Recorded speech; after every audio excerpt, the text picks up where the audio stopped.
Sampai mati memang nggak punya, dia punya hutang, tapi memang nggak bisa untuk melunasi hutangnya. Tapi ada niat untuk nyaurin hutangnya. Iya kan? Bagaimana?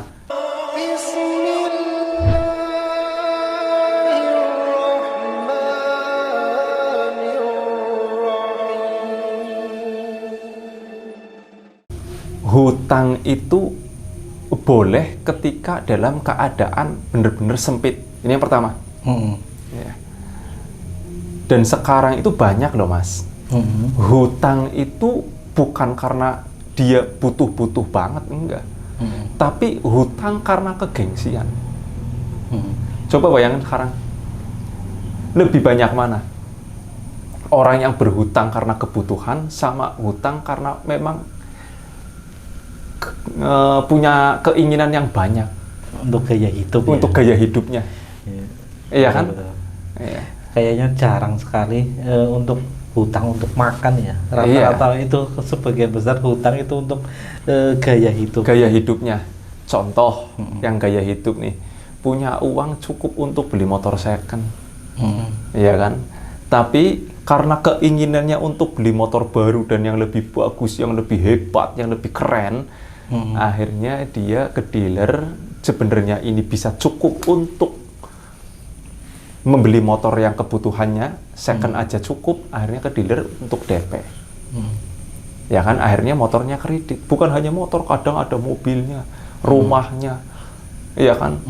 Akhirnya kulkas, TV, semuanya kredit. Na'udzubillah min dzalik. Iya.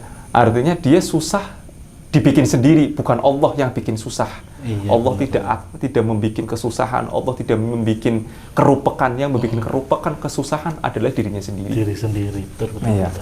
Kemudian ini masalah hutang, kita harus menjauhi hutang selagi kita benar-benar tidak terlalu membutuhkan banget. Iya. Artinya hutang berarti kalau benar-benar kepepet baru berpikir hutang kayak gitu. Baru berpikir hutang. Apalagi berpikiran hutang untuk modal. Itu juga salah. Iya. Terus ada orang ngomong, lah kalau yang nggak mau menghutangi, kalau nggak ada yang modalin, terus siapa yang mau modalin kita tanpa hutang? Iya kan? Kita di sini bukan cari solusi. Tapi kita mengarahkan kehidupan yang lebih baik, bagaimana tata caranya supaya hati ini tenang. Iya kan? Iya, benar. Tanpa bermodalkan hutang, apalagi hutang ke bank, na'udzubillah min dzalik. Iya kan? Fa illam taf'alu fa'danu biharbi minallahi wa rasulih. Coba bayangkan, orang yang berhutang riba nih. Na'udzubillah min dzalik. Itu sudah menabuh gendang perang dengan Allah Subhanahu wa taala, perang dengan Allah dan Rasulnya. Menang apa kalah kira-kira? Pasti kalah kan. Iya, hati-hati, jauh itu riba. Iya. Terus siapa yang mau modalin kita kalau bukan bank? Itu persepsi yang salah. Itu cara pandang yang salah. Harusnya berapapun yang Anda punya buat modal, selebihnya sudah seadanya saja. Bagaimana dia mengolah modalnya supaya bisa menjadi lebih besar. Begitu. Jangan kita suruh cari solusi, bukan. Ya. Solusinya ada di diri kamu sendiri, bagaimana caranya. Saya kasih contoh, ada orang kaya mendadak. Si A dia pemalas, dia nggak ada pengalaman di bidang usaha, tahu-tahu dapat warisan 5 miliar. Aku yakin dia walaupun pegang modal 5 miliar itu karena basicnya nggak punya mental, nggak punya pengalaman, pasti uang itu akan habis dengan sendirinya. Betul. Jadi kalau bicara usaha bukan bicara modal tapi bicara mental, bicara namanya pengetahuan. Jadi kalau udah bicara mental itu harus dipraktekkan dulu, kita ngalamin beberapa proses dulu, nanti mental kita tertempa untuk jadi pengusaha. Betul. Dan ingat juga mas, kita juga harus muhasabah. Kalau kita punya hutang ini ke orang, ke saudara, ke tetangga, ini wajib harus di hatinya niat mau membayar hutang tersebut, melunasi, nyaurin. Jangan sampai kita punya hutang sama orang, tapi ada niat terselubung yang tidak baik. Contoh, setelah hutang, aku mau niat nggak bayar nih. Ini bahaya. Bahayanya bukan buat orang tersebut, bukan orang yang ngasih hutang, tapi bahaya untuk diri kita. Ini namanya muhasabah nih. Nabi kita Muhammad Rasulullah SAW pernah mengatakan man akhadha amwalan nas yuridu adaaha. Ini yang ngomong Rasulullah. Ya. Barang siapa yang mengambil hartanya orang, artinya dia meminjam hartanya orang, mengambil hartanya orang, minjem hartanya orang. Untuk apa? Hutang ini maksudnya. Ya kan? Ya. Terus dia ada niat untuk melunasi, untuk membayar, untuk nyaur. Apa katanya? Kata Nabi Muhammad Rasulullah SAW, Allahu Azza wa Jal, Allah akan kasih keluasan rizki untuk bisa nyauri hutang tersebut. Ya. Luar biasa. Jadi kalau ada orang mau hutang karena kepepet, kemudian di hatinya ingin benar-benar nanti kalau ada rezeki dia akan mau melunasi hutangnya, Allah akan kasih jalan keluar untuk bisa melunasi hutangnya. Ini yang ngomong Rasulullah. Allah akan kasih rizki sehingga dia bisa melunasi hutang tersebut. Tapi kebalikannya, ingat hati-hati. Rasulullah SAW juga mengatakan waman akhadaha yuridu itlafaha. Barang siapa yang berhutang kemudian ada niat untuk merusak apa? Merusak antara saudara tersebut, ya kan? Artinya tidak mau menyauri hutangnya, sudah niat dari awalnya sudah nggak mau nyaur nih. Ya, apa kata Rasulullah? Atlafahu Allahu Azza wa Jal. Allah akan kasih rusak juga, Allah akan kasih kesempitan, Allah akan kasih engkau kesempitan rizki sehingga kamu tidak bisa nyauri hutangnya. Jadi harus ada niat dulu nih. Kalau hutang ke orang karena kepepet, harus ada niat bahwa aku mau nyaur hutang. Itu niatnya harus benar-benar niat. Bukan hanya niat main-main ya. Artinya dalam banget ya. Harus di dalam banget. Ya. Nanti urusan bisa nyaur atau nggak bisa nyaur, urusannya Allah Subhanahu wa Ta'ala. Intinya dia ada niat dan usaha untuk bisa nyauri utang tersebut. Ya. Kemudian bagi orang-orang nih, bagi orang-orang yang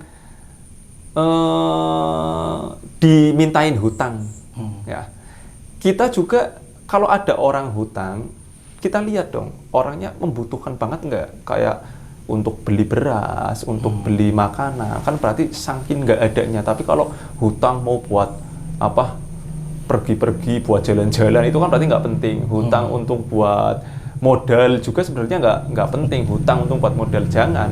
Iya, hutang itu sudah kepepet, sudah tidak ada yang bisa dimakan, baru hutang. Iya kan? Kita lihat ada orang kasihan nih, saking kepepetnya dia hutang kepada kita. Iya kan? Kita nggak perlu mengejar-ngejar banget. Ya. Mengejar-ngejar banget supaya dia melunasi hutangnya. Karena ada fadilah juga bagi orang-orang yang mau menghutangi orang nih. Barang siapa yang menghutangi seseorang, ya, kemudian dia karena kasihan karena orang tersebut nggak terlalu miskin atau terlalu nggak punya, kemudian dia membebaskan hutangnya. Apa kata Rasulullah SAW? Rasulullah SAW mengatakan, Adzalahullahu, Allah akan memberi naungan nanti di hari kiamat fi arsyihi, kata Rasulullah, di bawah naungan arsy-Nya Allah Subhanahu wa Ta'ala. Jadi kalau kita mau membebaskan hutang yang lagi kesusahan nih, ya, kata Rasulullah akan diberi naungan nanti di hari kiamat, di mana manusia dikumpulkan menjadi satu, ya, dari mulai zaman Nabi Adam sampai nanti hari kiamat akan dikumpulkan nanti di hari kiamat menjadi satu. Orang ini akan dinaungi oleh naungan arsy-Nya Allah Subhanahu wa Ta'ala bagi orang-orang yang mau membebaskan hutang saudaranya. Saya pernah dengar, jadi kalau orang minjemin uang atau ngasih hutang, itu pahalanya itu jauh lebih besar ketimbang sedekah. Itu gimana, Gus? Oh iya, karena gini, kenapa kok memberi hutang ke orang itu pahalanya lebih besar daripada sodakoh? Maksudnya sodakoh kepada hal yang kurang membutuhkan. Contoh nih, kita sodakoh ke orang, kan kita nggak tahu orang itu butuh apa enggak. Iya, benar. Ya, tapi kalau ada orang hutang, pasti benar-benar membutuhkan banget nih. Makanya pahalanya menghutangi seseorang karena memang benar-benar butuh, itu pahalanya lebih besar daripada sedekah. Ya. Kemudian balik lagi nih, masalah orang-orang yang diberi keistimewaan oleh Allah Subhanahu wa Ta'ala bagi orang-orang yang mau memberikan hutang. Jangan khawatir dengan orang-orang yang tidak mau memberi, tidak mau melunasi hutangnya. Jangan khawatir. Karena kalau orang nih sudah niatnya nggak baik, hutang kemudian nggak ngelunasin, terus sampai mati dia nggak nyaur, ya sudah niat loh nggak nyaurin. Ya. Itu nanti di hari kiamat, kalau dia punya pahala banyak, pahala ibadah kepada Allah Subhanahu wa Ta'ala, nanti sebagian pahalanya akan diambil oleh orang-orang yang dia punya hutang pada dirinya. Jadi nanti kalau ente punya hutang, ente menghutangin seseorang nih, ya nggak nyaur-nyaur, ente akan dikasih kebaikannya dia untuk ente. Kalau dia nggak punya kebaikan, dosanya ente dikasihkan ke sana. Jadi hati-hati kepada orang-orang yang berhutang dan niat nggak nyaur. Hati-hati. Dan bagaimana sih kalau memang nggak punya sekali? Sampai mati memang nggak punya. Dia punya hutang, tapi memang nggak bisa untuk melunasi hutangnya. Tapi ada niat untuk nyaurin hutangnya. Iya kan? Bagaimana? Nanti di hari kiamat, orang tersebut akan dibebaskan hutangnya yang akan melunasi Allah Subhanahu wa Ta'ala. Di akhirat yang akan melunasi siapa?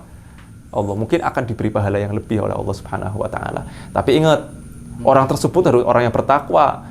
Hutang tapi nggak sholat, ya kan? Hutang tapi nggak melaksanakan kewajiban kepada Allah Subhanahu wa Ta'ala. Nanti di akhirat dia tidak akan mendapatkan keistimewaan orang yang akan dibebaskan hutangnya oleh Allah Subhanahu wa Ta'ala.